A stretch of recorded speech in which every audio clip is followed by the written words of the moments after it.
கும்ப ராசி கும்ப லக்னத்திற்கான பலன்களை காணவிருக்கிறோம். இந்த 12 மாதங்களை எப்படி கடந்துருவோமா அப்படின்னு பார்க்கும்பொழுது பக்காவாக கடந்துக்கூடியவர்கள்.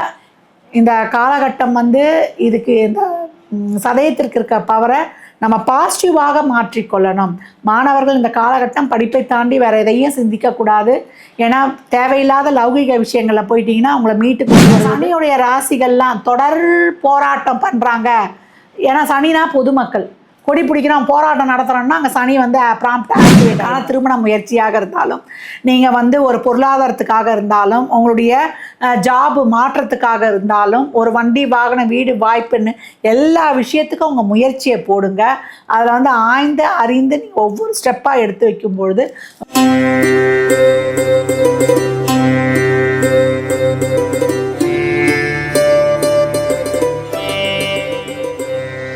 பாலும் தெளிதேனும் பாகும் பருப்பும் இவை நாளும் கலந்தனக்கு நான் தருவேன். கோலம் செய் துங்க கரிமுகத்து தூமணியே நீ எனக்கு சங்கத்தமிழ் மூன்றும் தா. ஜோதிட யுகம் யூடியூப் சேனல் அன்பர்கள் அனைவருக்கும் ஆத்திய சோனலக்ஷ்மி ஆத்மா வணக்கங்கள். இந்த பதிவு சிறப்பான பதிவுன்னு சொல்லலாம். என்னம்மா சிறப்பான பதிவு அப்படின்றவங்களுக்கு, இப்போ நம்மளுக்கு கிரகங்கள்லாம் பயிற்சி ஆகியிருக்காங்க. மிகப்பெரிய கிரகங்கள் இவங்க தான் நால்வர். இந்த நால்வர் தான் நம்ம வாழ்க்கையை மாற்றி அமைக்கக்கூடியவர்கள்னு சொல்லலாம். அவங்க யார்? ராகு, கேது, குரு, சனி. இவர்களை வைத்து தான் நம்ம வரக்கூடிய இந்த ஒரு வருடம், இந்த மே மாதத்துலேருந்து அடுத்து 2026 மே மாதம் வரைக்கும் எப்படி எடுத்துகிட்டு போயிடலாம் அப்படின்னு ஒவ்வொரு ராசிக்கும் இந்த பதிவுகளில் அழகாக காணவிருக்கிறோம். கும்ப ராசி கும்ப லக்னத்திற்கான பலன்களை காணவிருக்கிறோம். இந்த 12 மாதங்களை எப்படி கடந்துருவோமா அப்படின்னு பார்க்கும்பொழுது பக்காவாக கடந்துக்கூடியவர்கள். என்னம்மா எங்களுக்கு இன்னும் பாத சனி இருக்குது, நாங்கள் எப்படிமா பக்காவாக கடந்துவோம் அப்படின்றவங்களுக்கு கிரக நகர்வுகள் உங்களுக்கு சாதகமாக இருக்குது. நீங்கள் நம்பிக்கை, பொறுமை, நிதானமாக நீங்கள் ஒவ்வொரு ஸ்டெப்பும் போயிட்டீங்கன்னா ஜம்முன்னு சிறப்பாக கடந்துடலாம். கிரக அமைப்புகளை நம்ம பார்த்துருவோம். சனி பார்த்தீங்கன்னா உங்களுக்கு 2ஆம் இடத்துல இருக்கார். குரு உங்களுக்கு 5ல் இருக்கார். இப்போ நம்மளுக்கு ராசியில் ராகுவும் 7ல் கேதுவும் இவங்க தான் மிகப்பெரிய தடையாக இருக்கிறாங்க. இந்த காலத்தை நம்ம கொஞ்சம் லாவகமாக கையாளணும். 2ல் இருக்கக்கூடிய சனி நம்மளுக்கு எங்கே பார்ப்பாரு? 4ஆம் இடத்தை பார்ப்பார். அதே போல் 8ஆம் இடத்தை பார்ப்பார். நம்மளுக்கு 11ஆம் இடத்தை பார்ப்பார். இது வரைக்கும் நம்ம வாய் வார்த்தையில் சுத்தம் இல்லை, வார்த்தையை விட்டுடுறோம். நம்ம ஒரு குடுக்கல் வாங்கலாம் கொஞ்சம் நம்ம அசால்ட்டாக இருக்கோம். குடும்பத்து மேலே ஒரு பற்று இல்லாமல் இருக்கோம். குடும்ப உறுப்பினர்கள் மேலே ஒரு அசால்ட்டாக இருக்கும். வருமானத்தை பற்றி ஈட்டணுன்ற ஒரு கவலை இல்லாமல் சரி பார்த்துக்கலாம் அப்படின்னு ஒரு அசால்ட்டாக இருக்கும். 2ஆம் பாவத்தை தொட்டு குடும்பத்து மேலே ஏதோ வரோம் போகிறோம் நான் உண்டு வேலை உண்டு அப்படின்னு இருக்கேன்னா அதெல்லாம் மாற்றிக்கோங்க. அதெல்லாம் கொஞ்சம் சரி செய்து கொள்ளுங்கள். அதே போல் உங்கள் அறிவு, திறமை, வித்தை, அதே போல் உங்களுடைய வண்டி வாகன அமைப்பு இதெல்லாம் சொல்லக்கூடியதும் 4ஆம் இடம். அப்போ உங்களை அப்கிரேட் பண்ணிக்கணும். உங்களுடைய எந்த வயதில் இருந்தாலும் உங்கள் கல்வி, திறமை இதெல்லாம் நீங்கள் பெருக்கிக் கொள்ளும்போது தான் உங்களுக்கு சிறப்பான உங்களுக்கு ஒரு லாபம் காலகட்டம் கிடைக்கும். அதே போல் 8 பார்க்குறாரு. 8 தான் நம்ம கணவன், மனைவி இவங்களுடைய குடும்பம். அதே போல் நம்மளுக்கு வாங்கக்கூடிய வலி, வேதனை, அதே போல் அசிங்க, அவமானம். அதே போல் 8ஆம் இடம் தான் மிகப்பெரிய ஒரு அடி வாங்குகிற இடமும் மிகப்பெரிய ஒரு செல்வ வளமை. நம்ம உழைக்காமல் மற்றவங்க கொடுக்க ஹெல்ப்புமே அதுதான். அந்த இடத்தையுமே அவர் பார்க்குறாரு. அதே போல் லாபத்தையும் பார்க்குறாரு. அப்போ இந்த காலகட்டம் இந்த இடங்கள்லாம் நமக்கு சிறப்பாக ஆக்டிவேட் ஆகணும்னா நம்ம நீதி, நேர்மை என்ற வழியில் ஒரு சிறப்பான கட்டமைப்பை வைத்து நம்ம கொள்கை, நியமனம், கட்டுப்பாடு 7 சனிலாம் வந்துருச்சுன்னா தர்மத்தை தாண்டாமல் நம்ம கடந்து வரும்போது மிகச்சிறப்பான வெற்றியை பார்க்கலாம். 2ஆம் இடத்தில் வரக்கூடிய சனி நம்மளுக்கு ஒரு இஎன்டி தொடர்பான ஒரு பிரச்சனை, அதே போல் சுவாச சம்மந்தப்பட்ட கோளாறுகள், இருதய சம்மந்தப்பட்ட பிரச்சனை, அதே போல் நம்மளுக்கு கழிவுகள்லாம் சரியாக போகுதான்றதை பார்க்கணும். ஏன்னா நமக்கு 8ஆம் இடத்தையும் அவர் பார்ப்பார். உடல் ஆரோக்கியத்தில் கூடுதல் கவனம் தேவை. நம்மளுக்கு ஒரு சின்ன பிரச்சனையாக இருந்தாலும் நோய், எதிரி, கடன், வம்பு, வழக்கு, வியாஜியங்கள் எல்லாத்தையுமே சரி பண்ணி கொள்ளணும். குரு அழகாக நம்மளுக்கு 9, 11 ஒன்றை பார்த்துருவார். நம்மளுக்கு என்ன தான் பிரச்சனை இருந்தாலும், நம்மளுக்கு ஒரு சிந்திக்க முடியாமையே ராகு பண்ணாலும், நம்மளை ஒரு மாய வலையில் சிக்க வச்சாலும், இதில் இருக்கக்கூடிய சதயம் அப்படி தான். வண்டி வாகனங்கள்லாம் போகும்போது 4ஆம் இடத்தை பார்க்குறாரு இல்லையா, வண்டி வாகனங்கள்லாம் போகும்போது ரொம்ப கவனமாக இருக்கணும். ஏன்னா ஒரு மாய உலகத்திலேயே இந்த சதயம் வாழும்.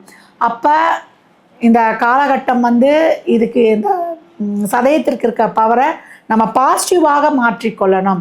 மாணவர்கள் இந்த காலகட்டம் படிப்பை தாண்டி வேறு எதையும் சிந்திக்கக்கூடாது. ஏன்னா தேவையில்லாத லௌகிக விஷயங்களில் போயிட்டிங்கன்னா அவங்கள மீட்டு கொண்டு வருவது ரொம்ப கஷ்டம். அதனால் பருவத்தே பயிர் செய், இதை நான் உங்களுக்கு நிறைய பதிவுகளை வந்து இண்டிகேஷன் பண்ணிகிட்டு இருக்கிறேன். அதனால் வந்து கவனம். லாபத்தை பார்க்குறதுனால நம்மளுக்கு வந்து தொழில் இருக்கும். தொழிலால் வந்து நம்ம இன்னும் வந்து டெவலப் பண்ணி நம்ம வந்து உழைப்பை வந்து போடும்போது அலைச்சல் திருச்சல்லாம் இருக்கும். எப்போவும் கும்பம் வந்து அலைச்சல் திருச்சலோடு தான் அதனுடைய லாபத்தை பார்க்க முடியும். ஏன்னா காலச்சக்கரத்தின் 10, 11 தான் உங்களுடைய விரயஸ்தானமாகவும் உங்களுடைய லாஸ் லக்னமாகவே வருது. அப்போ தொழிலுக்காக இடம்பெயர்ந்தவர்கள், தொழிலுக்காக அதிகப்படியாக உழைப்பை போடுபவர்கள் எல்லாரும் 8 மணி நேரம் உழைச்சா கும்பம் 10 மணி நேரம் உழைக்கணும். ஏன்னா சனியுடைய ராசிகள்லாம் தொடர் போராட்டம் பண்ணுறாங்க. ஏன்னா சனினா பொதுமக்கள். கொடி பிடிக்கிறோம் போராட்டம் நடத்துகிறோன்னா அங்கே சனி வந்து ப்ராம்ப்டாக ஆக்டிவேட் ஆகிடுவார். அப்போ கும்பம் தொழிலுக்காக ஒரு அலைச்சல் திருச்சல் இதெல்லாம் இருக்கும். இதெல்லாம் நீங்கள் கடந்து தான் வரணும். அப்படிலாம் நான் சொகுசாக உட்காந்துருப்பேன்னா நோய் இல்லை தேவையில்லாத விரையும், தேவையில்லாமல் குடும்பத்தில் நிம்மதியின்மை இதெல்லாமே கொடுத்துரும். அப்போ குடும்பத்தில் நிம்மதி வேணும், நல்லா வந்து ஒரு சந்தோஷமாக இருக்கணும், ஒரு கையிருப்பு பணம் இருக்கணும், இதெல்லாம் வேணும்னா நம்ம வந்து இந்த காலகட்டம் உழைப்பிற்கு அஞ்சக்கூடாது.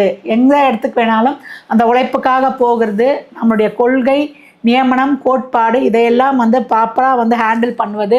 அதே போல் நம்ம டே டு டே லைஃப்பில் சமூகத்தில் பார்க்கக்கூடிய நபர்கள் நம்முடைய திருமண வாழ்க்கையில் இதிலெல்லாம் ரொம்ப கவனமாக இருக்கணும் அப்படின்றத நம்மளுக்கு கேதுவும் வந்து சொல்லிடுவார் அப்படின்னு வந்து சொல்லலாம். இந்த காலகட்டம் நிறைய குழப்பங்கள் வரும். ஒருத்தர் ஒன்று சொல்லுவாங்க, அதையெல்லாம் எடுத்து மண்டைக்கு போட்டுக்கக்கூடாது. நமக்கு என்ன வேணும் என்ன தேவைன்றதில் நம்ம ப்ராப்பராக இருந்துக்கணும். ஒவ்வொரு செயலியும் நம்ம ஆய்ந்து அறிந்து யாருன்னா ஒருத்தர் சொல்லிட்டாங்களா அவங்க எதுக்கு இது சொன்னாங்க அப்படின்னு யோசனை பண்ணி அதில் இருக்கக்கூடிய கஷ்டங்களை குறைகளை வந்து நம்ம வந்து கலைந்து கொண்டோன்னா கும்பம் மாதிரி சிறப்பாக இந்த காலகட்டத்தை கடந்து வர்றவங்க யாருமே கிடையாது. அது தொழிலாக இருந்தாலும், அது வந்து இவங்களுக்கான வேலைவாய்ப்பாக இருந்தாலும், உங்களுக்கான திருமண முயற்சியாக இருந்தாலும், நீங்கள் வந்து ஒரு பொருளாதாரத்துக்காக இருந்தாலும், உங்களுடைய ஜாபு மாற்றத்துக்காக இருந்தாலும், ஒரு வண்டி வாகன வீடு வாய்ப்புன்னு எல்லா விஷயத்துக்கும் உங்கள் முயற்சியை போடுங்க. அதில் வந்து ஆய்ந்து அறிந்து நீங்கள் ஒவ்வொரு ஸ்டெப்பாக எடுத்து வைக்கும்பொழுது உங்களுக்கு ரொம்ப சிறப்பாக இருக்கும். உங்களுக்கு ரொம்ப குழப்பம் இருந்ததுன்னா உங்களுடைய வெல்விஷரை, உங்களுக்கான ஒரு மூத்தவர்கள், உங்களுக்கு இந்த காலகட்டம் யோசனை சொல்கிறதுக்கு பண்ணுறதுக்கு என்ன பிரச்சனைனாலும் வரும். அதே போல் உதவி கேட்டாலும் இந்த காலகட்டம் கிடைக்கும். அதனால் உங்களை நீங்கள் வேறு எந்த சிந்தனையும் வச்சுக்கக்கூடாது.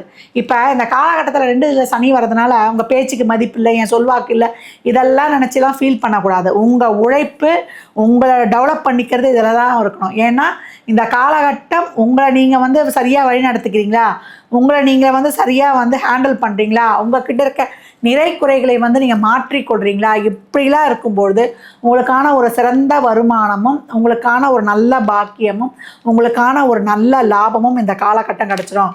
தேவையில்லாத வம்பு வழக்கு வியாஜியங்கள் இதுக்கெல்லாம் தானாகவே வந்து ஒரு ரிலீஃப் கிடச்சிரும். உடல் ஆரோக்கியம் தான் இந்த காலகட்டம் காணும். உறவுகளில் வந்து பெருசாக வந்து எடுத்துக்கக்கூடாது. அவங்க அப்படி சொல்கிறாங்க இப்படி சொல்கிறாங்க இவங்க அப்படி பண்ணுறாங்கன்னா தேவையில்லாமல் மண்டைக்கு போட்டுக்கக்கூடாது. உங்களுக்கான ஒரு நல்ல மாற்றம் இருக்குது, நல்ல நேரம் வந்திருக்குது, நல்ல ஒரு ஆசீர்வாதம் வந்து இறைவன் கொடுத்துருக்காரு. நம்பி உங்கள் தொழில், திருமணம், வேலைவாய்ப்பு, உங்கள் குழந்தைகளுக்கான ஒரு நல்ல விஷயங்கள் பண்ணுறது, உங்களுடைய பொருளாதார டெவலப்மெண்ட்டு, எல்லா விதமான சுக சௌகரிய காரியங்களுக்கும் உங்களை நீங்கள் வந்து வெளியில் வந்து எக்ஸ்போஸ் பண்ணிக்கிறதுக்கும் உங்களை எந்த வழியில் நீங்கள் காட்ட போகிறீங்கன்றது உங்கள்கிட்ட தான் இருக்குது. அப்போ இந்த காலகட்டம் நீங்கள் அனைத்திற்கும் நல்லா முழு ஸ்ரத்தையாக சிறப்பாக உங்களுடைய உழைப்பை போடும்பொழுது அனைத்து வகையிலையுமே இந்த இக்கட்டான சூழலையும் கடந்து வந்துடுவீங்க. என்ன நம்மளுக்கு வந்து பாதசனி இருக்கிறாரு, அதனால் எல்லாமே நம்ம நினச்சா மாதிரி அப்படியே ஃபுல்ஃபில்லாக நடக்கலை அப்படின்ற எண்ணத்தை மட்டும் வைக்காதீங்க. இது வரைக்கும் நம்மளுக்கு ஒரு வெற்றி வாய்ப்பு கிடச்சதா இறைவனுக்கு நன்றி அப்படின்னு சொல்லிட்டு உங்களுடைய ஒவ்வொரு நகர்வையும் இறைவனுக்கு வந்து நன்றி சொல்லிட்டு ஒவ்வொரு செயலும் நடந்துச்சா இந்த செயலை நடத்தி கொடுத்தாரேவா உனக்கு ஒரு நன்றி. எப்பவும் அன்பும் நன்றி உணர்வோடும் இருக்கும்பொழுது கும்பம் இந்த காலகட்டம் அந்த லாபஸ்தானம் வந்து இப்போ சனியாலும் குருவாலும் பார்க்கப்படுது. அப்போ அந்த குருவும் சனியும் ஒரு பாவத்தை பார்த்தா அது ரொம்ப சூப்பராக பூஸ்டப் ஆகிடும். தனுசே ஒரு சிறப்பான வீடு தான். அந்த வீட்டில் வந்து எந்த கிரகம் தொடர்பு இருந்தாலும் அது டிவைன் எனர்ஜியோடு நம்மளுக்கு வந்து மிகப்பெரிய ஒரு செல்வ வளமையை கொடுக்குமா. அப்போ உங்களுக்கு 11ஆம் இடமாகவே ஆயிடுச்சு.